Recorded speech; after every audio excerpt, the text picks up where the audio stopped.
Welcome to this online tutorial regarding electronic prescribing of controlled substances within your RX30 pharmacy management system. RX30 has had this process in place for quite a while now. We did not turn it on automatically because there are some ramifications to you as a user that would impact you immediately, and we wanted to make sure that you're fully aware of what those ramifications are. There are certain requirements that were made of us as a vendor and of you as a user in us being certified for you to be able to receive e-prescribing of controlled substances.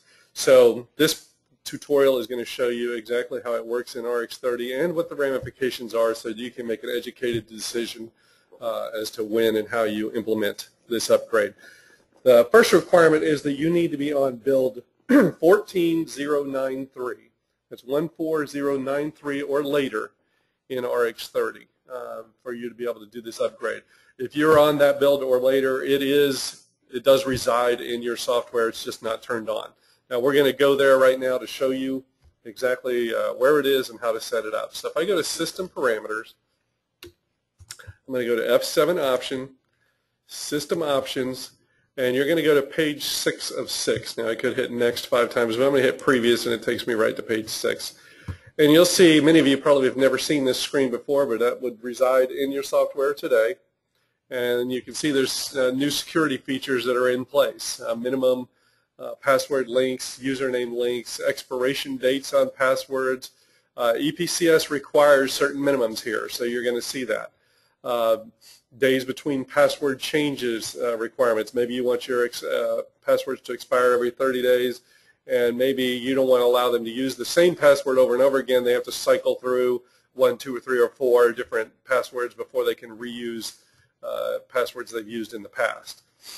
And enforcing tech password entry. You're going to see that EPCS requires that. So that's what the main purpose of this demo is, to not only show you that we have it and how to turn it on, but what mainly how it's going to impact you. Now, to turn it on is actually very simple.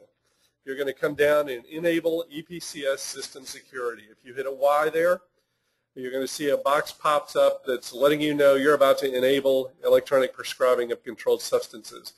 But very important, we actually are showing you how this is going to impact you. So I would highly encourage you to say, yes, I would like to review these changes. So just put a Y, and you'll see a help screen that pops up, and you want to read through here, and it's just basically letting you know that this is now going to allow you to receive e-prescribing of controlled substances. And in gray are the changes that you're going to want to pay attention to. You can see it's going to require tech password entry. You've got, and the biggest change, minimum password length. You'll see that there's now a minimum of 9 characters required for electronic prescribing of controlled substances. So you can see here's what it's mandating, and that's the biggest change, which obviously is going to take a little more effort on your part. A lot of our stores use the default password that's sent when the system was sent. Well, you just can't do that anymore with e-prescribing of controlled substances. If it were possible for us to allow you to do that, we would have, but it's as a minimum requirement.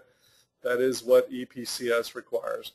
And what you'll really want to do is have all your employees go back and make the change, set up their 9-digit password before you do the upgrade would be ideal. So that way when you do the upgrade and you log in, everything is good. If you haven't made those changes and you haven't got employees that have made that change, it's going to lock them out until they go in and create their new 9-character linked password. You don't have to have any kind of special characters, uppercase, lowercase. It just needs to be a minimum of 9 characters. And you can see password expiration date. It requires a minimum of 30, and it needs to be changed every 30 days. So these are just requirements set forth on us and as a result on you for setting up e-prescribing of controlled substances. So definitely read through these, look at the gray, what they mean and what it means on the right for you as a user. And then when you get down, you'll want to go ahead and exit through. If you read the information, if you say yes, you're going to go ahead and update to enable RX30 for e-prescribing of controlled substances. Now I'm going to go ahead and hit no here for some future demos that I need to do. But you would hit yes, and you're going to go through the process of updating to electronic prescribing of controlled substances, and then you'll be ready to go. But be aware mainly of going in, having everyone that needs access to RX30 to go in and set new passwords of at least 9 characters in length, and you should be ready to go. So that will activate your system. Those of you who want it, it's really a temporary source of frustration, maybe because of the extra keystrokes involved with putting in passwords. But once you get used to it, it'll be just like you're doing today. And actually, it does enable your system with much more security. And as a matter of fact, as a parting comment, you'll see the system audit features are now in the software. Many of you have been looking for this for a long time. I can go now and track everything that's happened inside RX30, who's touched what, who's gone into the system by user, and if something's changed, if you swear nobody went in and did this, we now have full audit capability in the software to go track who and what and when and where. So I think you'll find that to be a very valuable tool that was also a kind of a requirement of EPCS implementation. So with that, that's the tutorial on EPCS. There may be some fine detail and questions you might have in addition to this video. By all means, call support at 1-800-289-7930, and they'll help you, walk you through this entire process if you'd like. Biggest thing is, though, many of you have asked me, why haven't you done EPCS yet? Don't you think that's important to do? And the answer is always, well, it is in the software, actually. So hopefully this video will clarify that for many of you. Thank you, and I hope this helps get you activated on electronic prescribing of controlled substances.